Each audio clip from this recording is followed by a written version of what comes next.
How you doing? I'm doing fine. Are you doing fine? The man of the hour. Yeah, that's perfect. Yeah, thank you. Great. So the last time I had the pleasure of speaking with you, Bogota was not out yet. La Mhm. Voz, I think, was upcoming. You were about Yep. to sell out Carnegie Hall, etc. Now we fast forward. What is going on in your life? Okay, I'm right in the middle of the Bogotá tour. I'm traveling with my new album first around Colombia, and next year I'm going to be in the United States and Europe again. I already visited Spain, Yeah. and I came back to Colombia. We're doing about 22 shows, and we will finish that around November. And right now we are expecting having a nice trip to Vegas and enjoying the Latin Grammy award ceremony, and hopefully bring one home. Maybe we have three Hopefully. nominations, and but they are very tough. They're very hard. There's great competition on those nominations, so it's tough. But we have faith. Maybe we can get one. So if you win one, it's amazing and you celebrate. If you don't win one, it's because they were wrong, correct? I know. Usually that happens. The one who wins is the one who really enjoys it. But the experience of being there is also nice. The chance to meet up with all your colleagues and your friends is also nice. And the fact of being nominated in three very important categories is also very nice to me. So, and anyway, when you don't win them and you get back with that kind of hangover, but not just for the party, but also for all the money you spent going there, but it's also Yeah. anyway, it's always fun. Well, I like the shirt you're wearing. It's if only that Yep. was the name of your album or anything like that. But Yeah, I'm wearing the merch today. so when you're playing these upcoming US shows and they're in big theaters in New York and Boston and Washington, D.C. and so forth, is it the same show that you would be doing in Colombia? Yeah, basically. The, right now we're doing the Bogota show, which hasn't been in the States yet, but it's gonna be the same show we're presenting here. The same musicians, the same setup, the same repertoire, the stories I tell around the songs, all of that. It's basically the same. There's some maybe a couple of songs you switch here because they like it better back home, or Yeah. or or or in the other countries, and maybe there's some jokes you have to twist and maybe change. Some will make sense in Colombia, some won't make sense in Colombia, and vice versa. Do you also change your talking in terms of putting in English and Spanish, or is it a totally Spanish show when you play in New York? Sometimes I do some English in the stories, but mostly it's in Spanish. Interesting. So, how does the set list of this tour compare to when you packed Carnegie Hall about a year ago or a year and a half ago? Man, this is quite different because I know last time I've been in Carnegie Hall twice. One with the Ruta Púrpura, which was a kind of very acoustic jazz oriented setup, and the Yeah. last time I was there, I was with the Tengo Ganas tour, which was much more pop rock style. And this set is a longer set. It's almost 3 hours. Wow. We try to have two encores and go play several songs of the album, maybe eight, nine songs from the album, and the rest is all our past hits. And it's really fun. I have the chance to fool around with the audience, tell them some jokes and some good, nice stories about the songs. But it's basically having three this big rock pop band. There's a very acoustic part, and there's kind of we, we try to recreate a bar scene with a little band in the bar which plays everything that people tell them to play. It's kind of fun. We play with the people right there, and we have like these three moments. It's quite dynamic. Very different things happen, and we go through a lot of songs from the beginning of my career to making an emphasis on this last record. So, when you're playing almost 3 hours, I'd have to assume that your whole day is about the show. I say that because Yep. when you're 20 years old, you can party after the show, maybe Yeah. party a little bit before the show. You Yeah, go yeah. to the museums, you go see the tourist sites. But at this point in time, it sounds like everything goes into the show if you're going to be up there, give or Of take three course. hours. Of course, that's how it used to be. Some things have changed.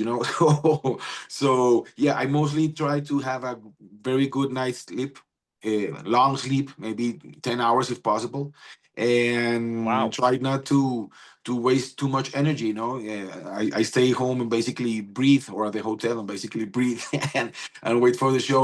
We make our sound check. I actually enjoy sound checks. Most people hate them. I like them, and it's a chance to rehearse and to maybe introduce some little new bits of the music of the narrative onto the show. And yeah, mostly the whole day is about getting prepared for these long shows. Sure.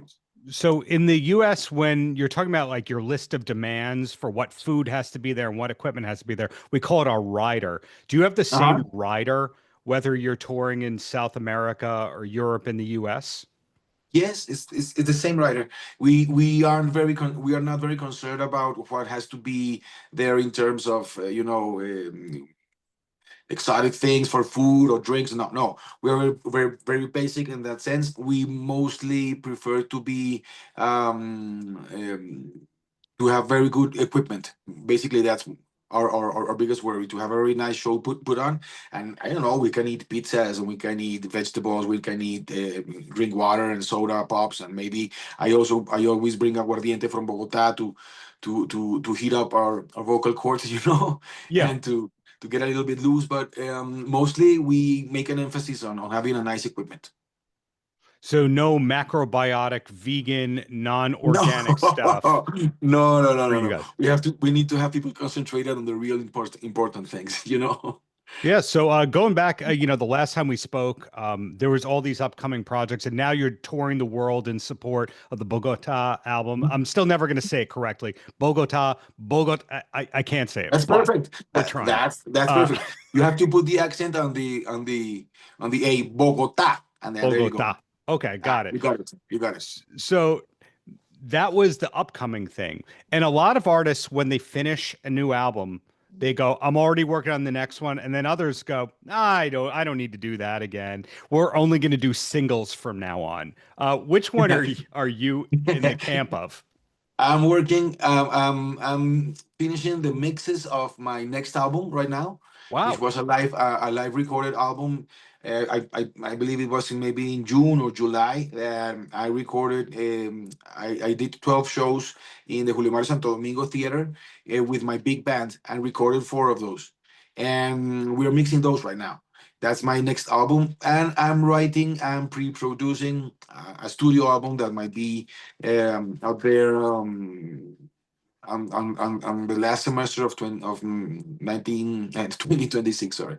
But now Okay. I'm working on those two projects. One that I release on December of this year, and on the other one, the studio album that goes for the other year, for the next year. Wow. Not slowing down. Are you still looking to do No, no, no, no. You have to keep on collaborations? going. You have to keep on going all the time. Are you still interested in collaborations? I said because any Yeah. artist who's associated with La Voz or The Voice, it Mhm. becomes a new career where everyone wants to kind of collaborate with them. Yeah, that's true. Yeah, I'm always interested in collaborations. I recently released a collaboration with a great Colombian artist, also from Bogota. He's called Duplat. We wrote a song and recorded together. It's very nice. It's called Dulce y Amarga, Sweet and Sour. And I'm working on I don't know if I've told you this last time we spoke, but I'm longing to have a band again. Hmm. I would really like to be in a band again. So I'm working on it. I'm working with a few colleagues to see if we can put together um, a band project. So I'm working on it too. That's exciting. So I'm just hearing music, music, music, touring, touring, touring. But Mhm. what's the main hobby or passion when you don't have to be meeting deadlines and you don't have to be creative or planning to be creative? I actually like to go see concerts and shows. I was going to New York. No, I'm going to New York because I wanted to see Cat Stevens live, but Yeah. he's no longer performing. He had a visa issue, so he's not going to be there. But I'm going, and anyway, I'm going to New York, and I'm going to try to catch as much shows as I can before I go to Texas to participate in a sport that I love. I practice sporting clays, clay shooting, and there's the Hmm. nationals. It's going to be my fourth national, so I'm really expecting for that week to come. That for me is a great relaxation. I take my mind of other things, of work, of music, touring, everything, and it's I really enjoy it. And I also love um, is sailing. Mhm. That's my biggest hobby. Yeah. Is clay shooting the same thing as skeet shooting? We shoot the same clays, but it's different. It's a different discipline. Skid shooting is in a very controlled court where the clays, the birds is always flying exactly the same, very fast. And sporting clays is it changes every time. I kind of compare it to golf because you have to go from several shooting positions with different Hmm. machines, with different types of birds, and every time it's going to be different. So it's mainly the same, but in a different way. I prefer sporting because it's more laid back, and every time it's gonna you're gonna find a different course. I've read that Dave Grohl from the Foo Fighters, his main hobby or his top hobby was skeet shooting. Are there other musicians that you associate with when you're doing the clay shooting, or is it entirely a different life? I think it's entirely a different life. The people I shoot with are very different from the people I play music with. Most of them don't like guns, and I like them for sports. So we don't meet there. Wow. Does the US have a different clay shooting kind of scene and different resources than you'd get in Colombia? No, it's basically the same. There's a nice thing in the US that's the NSCA, that's the National Sporting Clays Association, and they're very organized and have very nice tournaments all year long. And Wow. we kind of have the same. There's several clubs here in Colombia. There's the federation, and there's nationals here too, and regionals, and all that kind of stuff.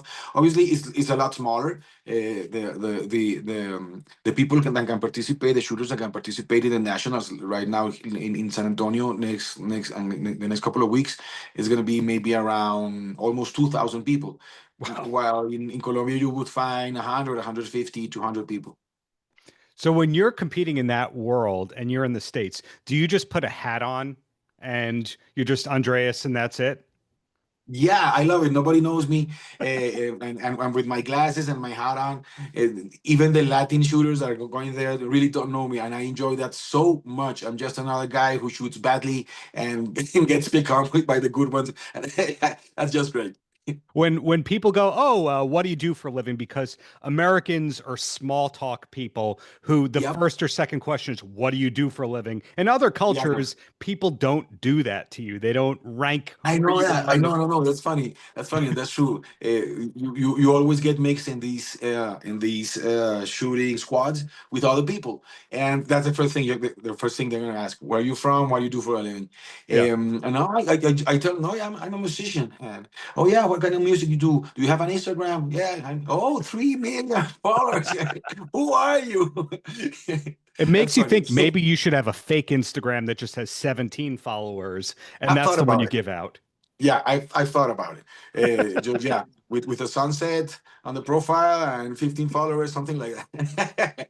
That's fantastic. Well, two quick questions, and then I let you go. And the first one, you said that you wanted to make more of a band album or a band project in the near future. Uh, Yep. what kind of band influences did you have early on? I think I would like to have a rock band, and my rock influences are mostly classic rock from the US and from England.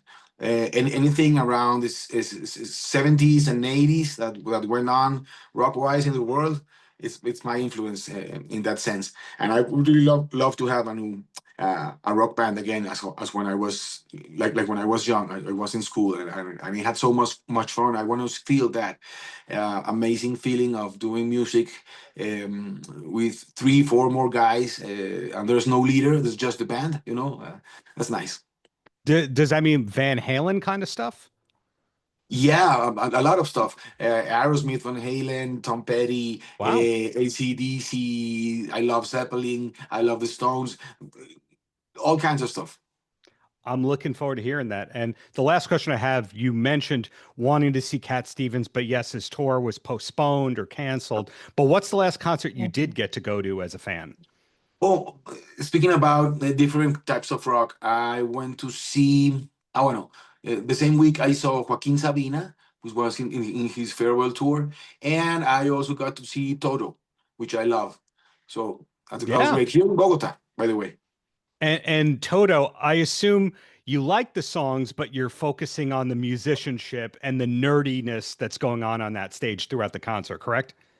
Both things go on my mind. I love the songs. They are from an era when I was growing up, and of course I love them. But yeah, I go to see the musicians, and I go to listen to every little detail and how the solo goes and what the drummer doing and how are the harmonies being sung. All that I just love that. And last night I wanted to go see Guns N' Roses, but I was Oh, working, so I couldn't. But there's a lot of big rock shows performing in Bogota these days. absolutely. Well, thank you for your time. Looking forward to that next New York City Thank you. show. Looking forward to the next record. Looking forward to the rock band, etc. So much to look forward to, and just keep up the greatness you're doing. Thank you. Nice to see you again. Thanks for your time. Paltrow.